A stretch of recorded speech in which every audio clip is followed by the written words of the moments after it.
What's up, guys? So Justice League Unlimited #1 comes out on Wednesday, November 27th. I read a digital preview of this a few weeks ago and then got to read the physical book over the weekend and just wanted to tell you a little bit about it. This is from the dynamic duo of comics, Mark Waid and Dan Mora.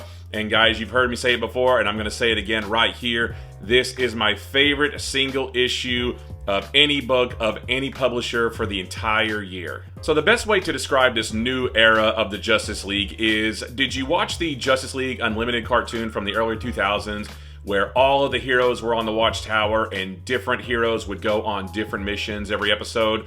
Well, that's exactly what this is. In this first issue, a group of Justice League members, some of whom are on the cover here, some who aren't, they go to South Africa to respond to an attack by a new terrorist organization called Inferno, who seems like a new threat that the Justice League will have to deal with for at least this story arc, if not beyond that. There's also another storyline in here where Batman and Blue Beetle investigate a strange occurrence in Costa Rica. We don't get too much information about what's going on in that story, but I think we're going to learn more about that next issue.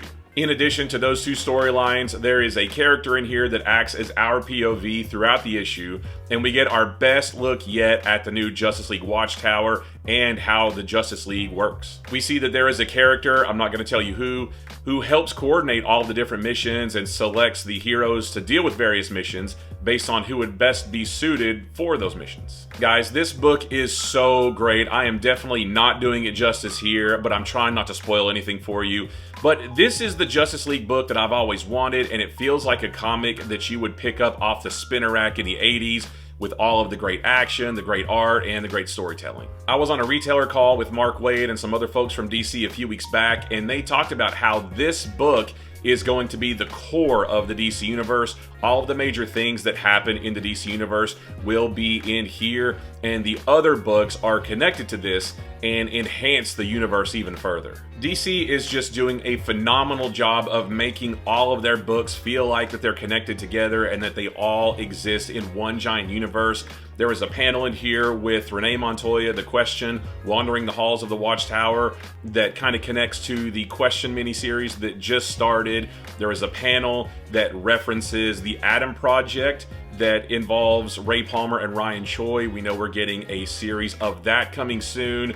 They deal a little bit more with Black Lightning and how he plays sort of a mentor or teacher role to some younger heroes, which connects to his miniseries. Just everything about all of these books feels like they have been planning this for a long time. Like I said, they all feel like they're connected together.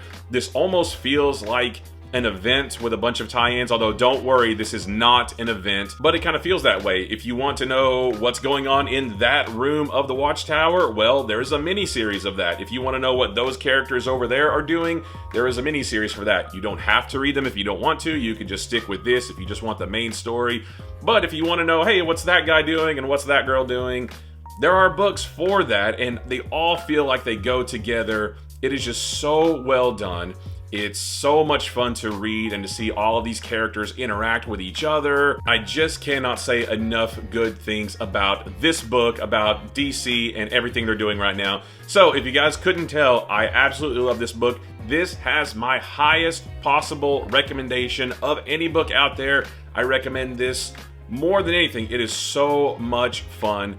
So I'm going to stop there because, again, I'm not doing it justice. You have to read this for yourself just to see how amazing it is. There is also a 4-page prelude to Hush 2 at the end of this book, and those 4 pages will not be included in any other DC book, and they will also not be included in Hush 2 Part 1 that is going to be in Batman #158 in a couple months. So if you want to see those 4 pages, you will need to get this book. I'm assuming that they will be in the Hush 2 Collected Edition whenever that comes out. But for now, if you want to see those 4 pages, you will need to get this book. It's not a whole lot, but it does serve to kind of get you a little bit excited for Hush 2 and to let you know sort of what the tone of that story is going to be. So again, this comes out on Wednesday, November 27th. Let me know if you pick it up, and if you do, let me know what you think about it.